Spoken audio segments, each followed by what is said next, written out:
मित्रों,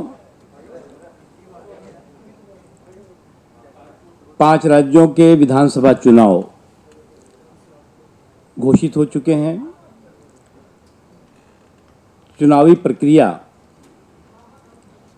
चल रही है और इस दौरान जिस तरह से कांग्रेस पार्टी हमेशा हर चुनाव से पहले टोना टोटका करने की कोशिश करती है, इस बार भी उसने एक बार फिर से कम्युनल टारगेटेड वायलेंस बिल का शगुफा छेड़ा है। ये कम्युनल टारगेटेड वायलेंस बिल नहीं है, बल्कि कम्युनल टारगेटेड वोट बिल है। और ये वोट बिल ला करके खुद कांग्रेस पार्टी सेल्फ गोल कर रही है। आपको अच्छी तरह याद होगा कि इससे पहले भी जब कई चुनाव हुए, विशेष तौर से उत्तर प्रदेश के चुनाव, तो कांग्रेस पार्टी और उसकी सरकार ने उस समय धार्मिक आधार पर आरक्षण का एक शगुफा छेड़ा था। और देश को और विशेष तौर से अल्पसंख्यक समुदाय को यह बताने की कोशिश की थी कि कांग्रेस पार्टी उसकी सबसे बड़ी हितैषी है। इस बार फिर ठीक चुनाव से पहले और विशेष तौर से इन 5 राज्यों के विधानसभा चुनाव से पहले फिर से एक बार कम्युनल टारगेटेड वायलेंस बिल का शगुफा छिड़ा है, जिसे मैं कह रहा हूं कि कम्युनल टारगेटेड वोट बिल। आज देश में जो हालात हैं उसको देखते हुए ये बिल निगेटिव पॉलिटिकल मेंटेलिटी का नतीजा है और एक नॉनसेंस पॉलिटिकल मेंटेलिटी का नतीजा है।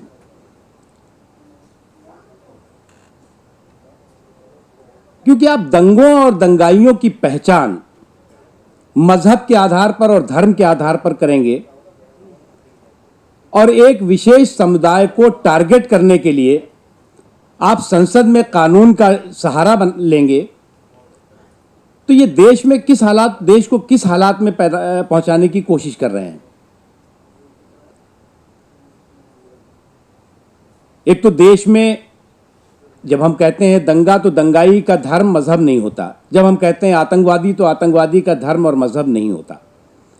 जब ये सरकार आई थी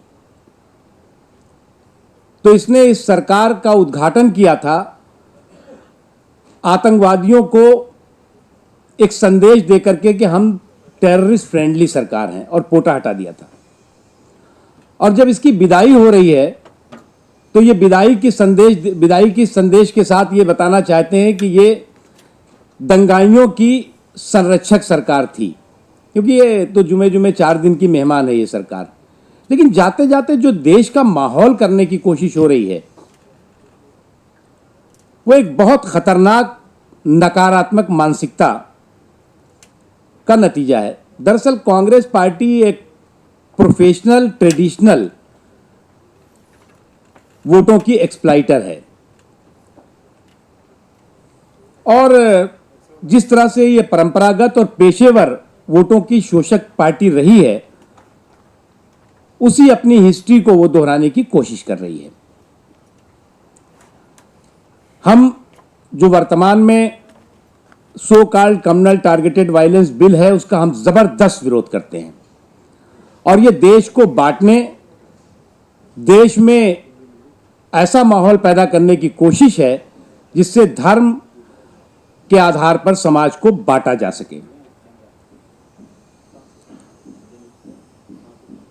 और इसी सब नतीजे में हमारा ये कहना है कि यही सब नकारात्मक मानसिकता और नकारात्मक राजनीति ऐसे स्वयंभू सेकुलर सिंडिकेट का सूपड़ा साफ करेगी। इस तरह के स्वयंभू सेकुलर सिंडिकेट का सूपड़ा आने वाले चुनाव में बुरी तरह से साफ करेगी।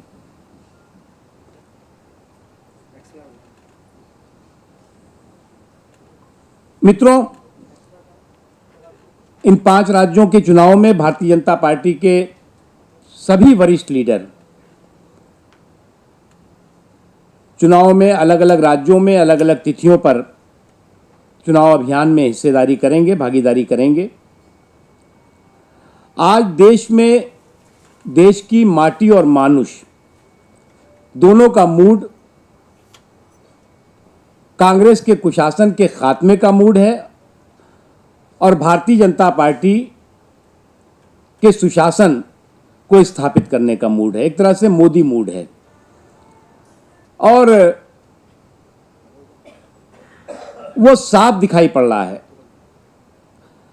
आज देश के लोगों के मूड और जमीन की सच्चाई को कांग्रेस नहीं भांप पा रही है, सरकार भी नहीं भांप पा रही है, इसलिए बेसुरे और बेतुके बयान दे रही है। मित्रों, पार्टी के तमाम वरिष्ठ लीडर जिसमें आडवाणी जी हैं, राजनाथ सिंह जी हैं, हमारे प्रधानमंत्री पद के उम्मीदवार श्री नरेंद्र भाई मोदी जी हैं, सुषमा स्वराज जी, अरुण जेटली जी, डॉक्टर मुरली मनोहर जोशी, वेंकैया नायडू जी, नितिन गडकरी जी सहित सभी प्रमुख पार्टी के लीडर इन 5 राज्यों में चुनाव के अभियान में हिस्सेदारी करेंगे। मैं बहुत डिटेल में नहीं जा रहा हूं, जो मैंने पहले कहा उसका तो मैंने कोई रिलीज नहीं है मेरे पास, लेकिन इसका मैं जो डेट्स हैं उसका रिलीज है, फिर भी मैं आपको बता देता हूं। आडवाणी जी मध्य प्रदेश में 3 दिन रहने वाले हैं, 14, 19 और 22 नवंबर को। राजनाथ सिंह जी 4 दिन रहने वाले हैं, 12, 15, 17 और 19 नवंबर को। श्री नरेंद्र मोदी जी 4 दिन रहने वाले हैं मध्य प्रदेश में, 18, 20, 21 और 22 नवंबर को। श्रीमती सुषमा स्वराज जी 5 दिन रहने वाली हैं, 14, 15, 18, 19 और 22, क्योंकि आपको जानकारी है कि सुषमा जी की पार्लियामेंट्री कॉन्स्टिट्यूंसी भी मध्य प्रदेश में है, वो अपनी पार्लियामेंट्री कॉन्स्टिट्यूंसी में अलग से समय दे रही हैं। अरुण जेटली जी, डॉक्टर मुरली मनोहर जोशी जी, वेंकैया नायडू जी, नितिन गडकरी जी, ये सभी लोग और उसके अतिरिक्त अन्य जो हमारे पार्टी के वरिष्ठ लीडर हैं वो भी चुनाव अभियान में हिस्सेदारी करेंगे। राजस्थान में आडवाणी जी 2 दिन रहने वाले हैं, 24 और 25 नवंबर को। राजनाथ सिंह जी 4 दिन रहने वाले हैं, 20, 22, 26 और 27 नवंबर को। नरेंद्र मोदी जी 3 दिन रहने वाले हैं, 19, 23 और 28 नवंबर को। सुषमा स्वराज जी 2 दिन रहने वाली हैं, 25 और 26 नवंबर को। इसी प्रकार अरुण जेटली जी भी 2 दिन रहने वाले हैं, डॉक्टर जोशी और वेंकैया नायडू जी और नितिन गडकरी जी और अन्य प्रमुख नेता रहेंगे। इसी प्रकार छत्तीसगढ़ में लाल कृष्ण आडवाणी जी 2 दिन रहने वाले हैं, 9 और 16 नवंबर को। राजनाथ सिंह जी भी 3 दिन रहेंगे, 7, 14 और 16 नवंबर को। नरेंद्र मोदी जी 2 दिन रहेंगे, 9 और 13 नवंबर को। श्रीमती सुषमा स्वराज जी 2 दिन रहेंगी, 7 और 8 नवंबर को। अरुण जेटली जी भी 2 दिन रहेंगे, वेंकैया जी भी 2 दिन रहेंगे और जोशी जी भी। इसी प्रकार दिल्ली में श्री राजनाथ सिंह जी 1 दिन, नरेंद्र भाई मोदी 1 दिन का कार्यक्रम निश्चित किया गया है। आडवाणी जी, जोशी जी, वेंकैया जी, सुषमा जी, अरुण जी, नितिन जी और प्रमुख लीडर दिल्ली में चुनाव अभियान में हिस्सेदारी करेंगे। राजनाथ सिंह जी मिजोरम में 29 नवंबर को चुनाव सभा को और चुनाव रैली को संबोधित करेंगे। उसी प्रकार वेंकैया नायडू जी भी 30 नवंबर को चुनाव प्रचार में मिजोरम में भाग लेंगे। मित्रों, भारतीय जनता पार्टी मध्य प्रदेश, राजस्थान, दिल्ली, छत्तीसगढ़ की सभी 590 सीटों विधानसभा सीटों पर चुनाव लड़ रही है। हमारे उम्मीदवारों की चयन की प्रक्रिया चल रही है। कुछ राज्यों में हमने उम्मीदवारों की घोषणा कर दी है और कुछ राज्यों में जल्दी ही 1-2 दिन में घोषणा हो जाएगी। उसके अतिरिक्त जो मिजोरम में 40 सीटें हैं, उनमें भी कई सीटों पर भारतीय जनता पार्टी चुनाव के मैदान में उतरेगी। जहां भारतीय जनता पार्टी शासित राज्य हैं मध्य प्रदेश और छत्तीसगढ़, हमने विपरीत परिस्थितियों में केंद्र सरकार के नकारात्मक रवैये और विकास कार्यों में रोड़ा डालने की कोशिशों के बावजूद विकास का शानदार कीर्तिमान स्थापित किया है और आखिरी आदमी तक विकास की रोशनी पहुंचे, इसका सफलता के साथ एहसास कराया है। उसी तरह से राजस्थान और दिल्ली, जहां पर कि केंद्र सरकार ने खजाने खोल रखे थे, स्पेशल पैकेजेस की घोषणा, उसके बावजूद भी ये करप्शन और कुशासन की जुगलबंदी साबित हुई है दोनों सरकारें।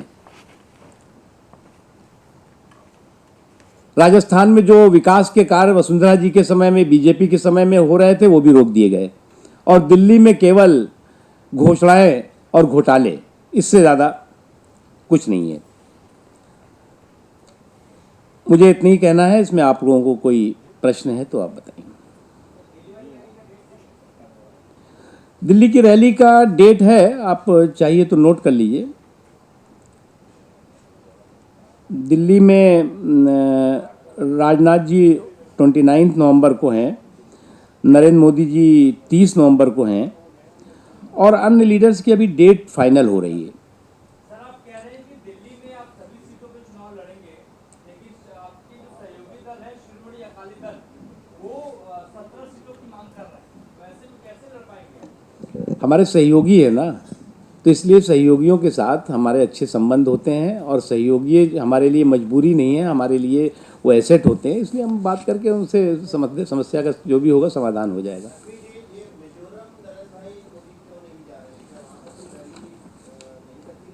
नहीं, मिजोरम में जो स्टेट यूनिट से बात हुई है, और अभी पार्टी के राष्ट्रीय, क्योंकि हम सभी सीटों पे वहाँ चुनाव नहीं लड़ रहे हैं, जितनी भी सीटों पे लड़ रहे हैं उस दृष्टि से हमने योजना बनाई है। Pardon?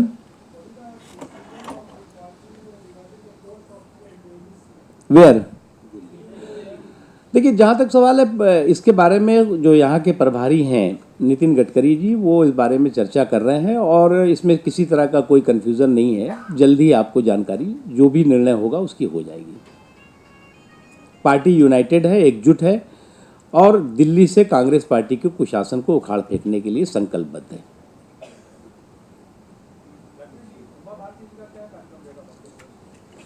उमा भारती जी का कार्यक्रम है, बना है, और उमा भारती जी मध्य प्रदेश में संभवतः 5-6 दिन रहेंगी। उसके अलावा वो और अपनी जो एरिया है, कॉन्स्टिट्यूंसी है, उसमें भी रहेंगी। उसके अतिरिक्त छत्तीसगढ़ में भी हैं। सभी लीडर्स का है, वो बाद में आपको हम अभी तो जो प्रमुख लोग हैं उनका दिया है हमने, अभी और जो लीडर्स का है वो भी आपको हम बाद में देंगे।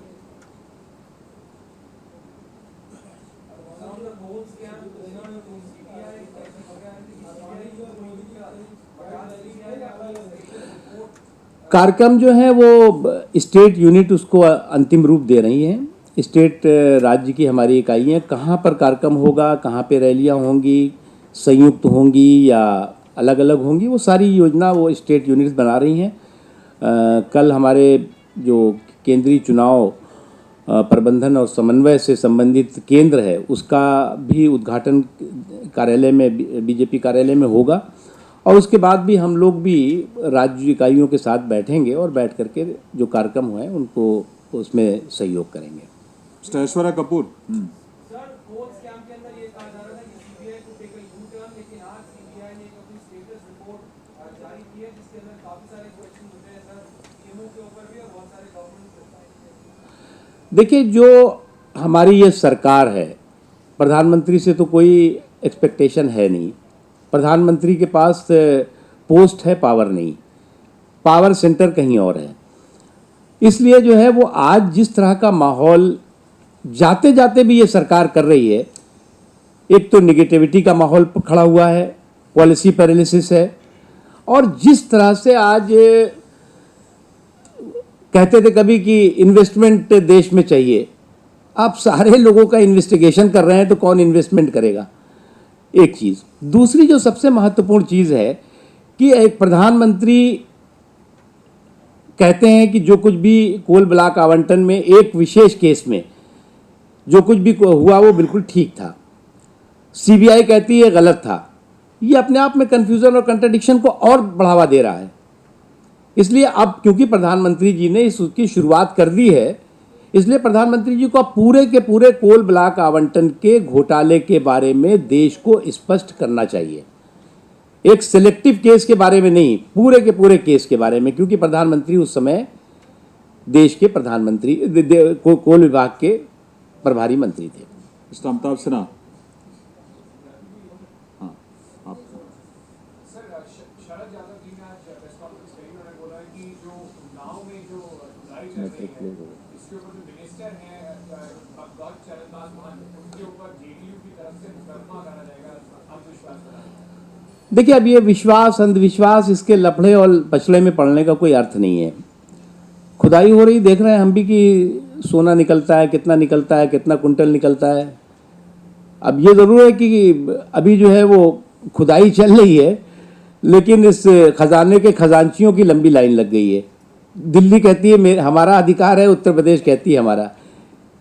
अब वो कौन क्या इस पर कहता है, उस पर कोई टिप्पणी करने की आवश्यकता नहीं है। कमलेश जी,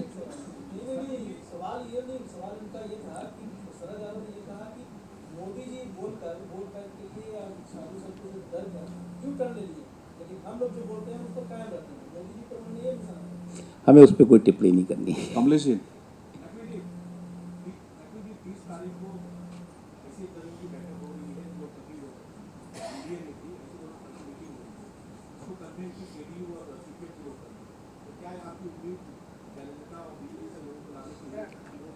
देखिए, पहली बात तो ये कि एनडीए का कुनबा चुनाव से पहले बढ़ेगा।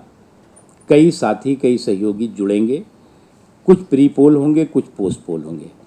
जहाँ तक सवाल है तीसरे मोर्चे का, चौथे मोर्चे का, हर चुनाव से पहले चुनावी चौपाल की चर्चा से ज़्यादा कुछ नहीं है। ये चुनावी चौपाल पे इसकी चर्चा शुरू होती है, और चुनाव शुरू होते चर्चा शुरू होती है, और चुनाव ख़त्म होते होते चर्चा अपने आप दम तोड़ देती है।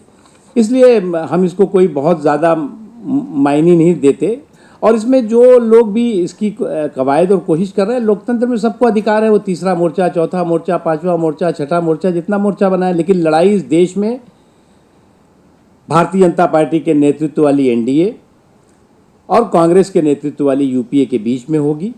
और इस बार देश में जोड़ तोड़ और जुगाड़ की सरकार नहीं, बल्कि स्पष्ट जनादेश की सरकार होगी, और वो सरकार होगी श्री नरेंद्र मोदी के नेतृत्व में एनडीए की।